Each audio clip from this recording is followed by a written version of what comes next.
Observation and practice എന്ന് പറയും. ഏത് വിഷയത്തിനും നമുക്ക് പെർഫെക്ഷൻ ഉണ്ടാകാൻ ആ വിഷയത്തെക്കുറിച്ച് നമുക്ക് സ്റ്റഡി, ആദ്യം നമ്മളത് പഠിക്കുന്ന വിഷയത്തെ ഒരു ഒബ്സർവേഷൻ, നമുക്ക് നിരീക്ഷണം, നമുക്ക് ആ പഠിച്ച വിഷയത്തെ നമ്മൾ നിരീക്ഷിക്കുകയും പിന്നീട് നമ്മുടെ പ്രാക്ടീസ്, നമ്മുടെ ജീവിതത്തിന്റെ അനുഭവവുമായി ബന്ധപ്പെട്ടുകൊണ്ടാണ് അതിന് പെർഫെക്ഷൻ ഉണ്ടാകുന്നത്. അപ്പൊ അങ്ങനെ നോക്കുമ്പോൾ അനുഭവം ഗുരു എന്ന് പറയുന്ന സ്ഥിതിക്ക് അനുഭവങ്ങൾക്ക് പ്രാധാന്യമുണ്ട്. കേട്ടുമെടുത്ത ചില കാര്യങ്ങൾ, അതിന് പ്രമാണങ്ങൾ എന്നൊക്കെ നമ്മൾ പറയുമ്പോഴും ഓരോരുത്തരുടെ വ്യൂ ആണ്, ഓരോരുത്തരുടെ ദർശനങ്ങളാണ്. അത് യുക്തിക്ക് ചേരാത്തതാണെങ്കിൽ കളയാൻ കഴിയണം. ഇപ്പൊ നമ്മൾ ഇവിടുത്തെ സംബന്ധിച്ചിടത്തോളം സമുദായ ആചാര്യന്റെ അനുഗ്രഹം സിദ്ധിക്കട്ടെ എന്ന് അനുഗ്രഹ പ്രഭാഷണത്തിൽ ഇവിടെ സൂചിപ്പിച്ചപ്പോൾ അദ്ദേഹത്തെ തന്നെ ഒന്ന് സ്മരിക്കുമ്പോൾ, പരിഷ്കർത്താവായിരുന്നു അദ്ദേഹം. സമുദായ ആചാര്യനെ സംബന്ധിച്ച് പരിഷ്കർത്താവ്. അപ്പൊ അവിടെ തെറ്റ് അല്ലെങ്കിൽ മോശം എന്ന് തോന്നുന്നതിനെ തിരുത്താൻ ചിന്താശേഷിയുള്ള മനുഷ്യർക്ക് മാത്രമേ കഴിയുള്ളൂ. അത് ഒരു ഈ പച്ചയായ പഴയ സങ്കല്പത്തിൽ, ഒരു ഓർത്തഡോക്സ് എന്ന ഒരു യാഥാസ്ഥിതിക ഭാവത്തിൽ ഇങ്ങനെ ചില വിഷയങ്ങളിൽ അള്ളിപ്പിടിച്ച് കിടക്കുന്ന സിസ്റ്റത്തിൽ നിന്ന് നമ്മൾ മാറിയേ മതിയാകൂ. ആ വിഷയങ്ങളിലേക്കൊക്കെ ഞാൻ അടുത്ത ദിവസം കടക്കുമ്പോൾ എനിക്ക് ആദ്യമേ സൂചിപ്പിക്കാനുള്ളത്, എന്തെങ്കിലും പറയാനുള്ളത്, ഇപ്പൊ ഇത് പഴയ ഒരു കാലഘട്ടമല്ലല്ലോ. ഇപ്പൊ കാലഘട്ടത്തിന്റെ ഒരു മാറ്റത്തിന്, ഇപ്പൊ 20 വർഷം മുമ്പ് ഒരു പാട്ട് കേട്ടാൽ അതിന്റെ ഒരു ആകമാനം ശബ്ദമൊക്കെ കൊണ്ട് കൊള്ളാം അല്ലെ കൊള്ളില്ല എന്നൊക്കെ പറയുന്നതിനേക്കാൾ ഇന്ന് ഇപ്പൊ TV-യിലൊക്കെ ഒരുപാട് പ്രോഗ്രാംസ് വന്നു കഴിയുമ്പോൾ അത് ജഡ്ജ് ചെയ്യുന്ന ഒരുപാട് പേരുണ്ട്.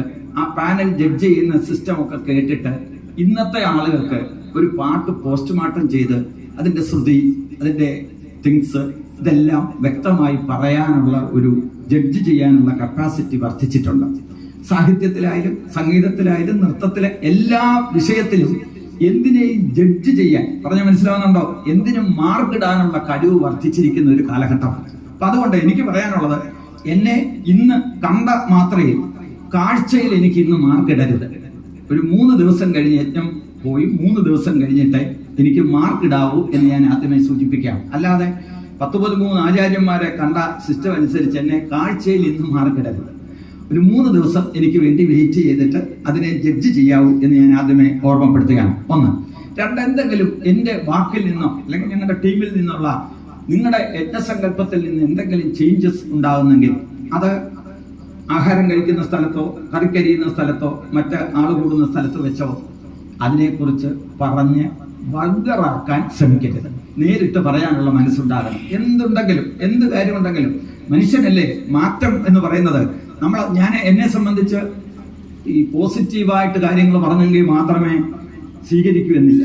എൻ്റെ നെഗറ്റീവായിട്ടുള്ള വിഷയങ്ങൾ പറഞ്ഞാൽ അത് തിരുത്താൻ ഞാൻ തയ്യാറാണ് എന്നുകൂടി ആദ്യത്തെ ദിവസം തന്നെ ഞാൻ സൂചിപ്പിക്കുകയാണ്. മനസ്സിലാവുന്നുണ്ടല്ലോ.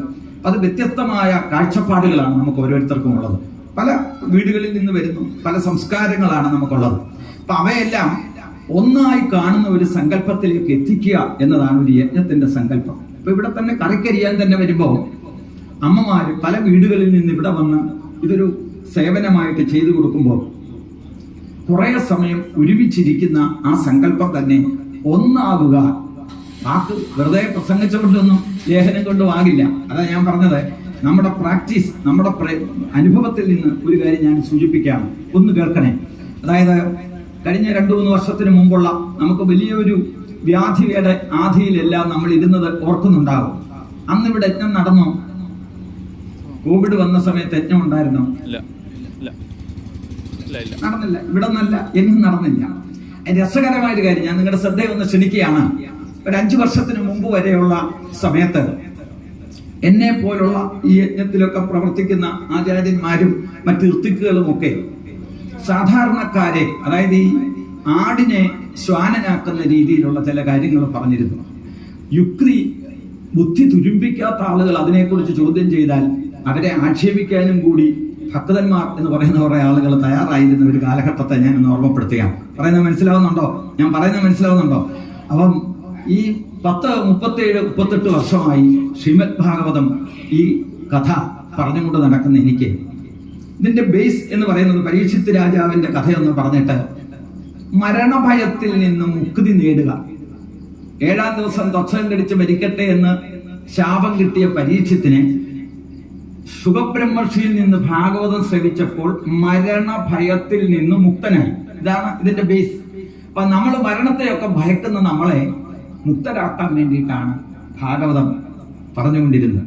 എന്നാൽ ഈ കോവിഡ് സമയത്ത് എല്ലാം നിന്നുപോയി. ഒന്ന് കേൾക്കണേ, ഗുരുവായൂർ ക്ഷേത്രം അടച്ചിട്ട്, അമ്പലപ്പുഴ ക്ഷേത്രം അടച്ചിട്ട്, മഹാക്ഷേത്രങ്ങളൊക്കെ അടച്ചിട്ട സംഭവം യക്ഷിക്കഥയല്ല, നമ്മളൊക്കെ അറിഞ്ഞതാണ്. ശ്രദ്ധിച്ചു കേൾക്കണം. അതിനുശേഷം അപ്പൊ ആ സമയത്ത് എല്ലാവരും മുഖാവരണമൊക്കെ വെച്ചുകൊണ്ട് വീട്ടിൽ ഇരിക്കുക, ടിവിയിൽ നിന്ന് ന്യൂസ് കേൾക്കാൻ വളരെ ശ്രദ്ധയോടുകൂടി ഇരിക്കുകയൊക്കെ ചെയ്ത ഒരു സമയം ഓർക്കുന്നുണ്ടല്ലോ.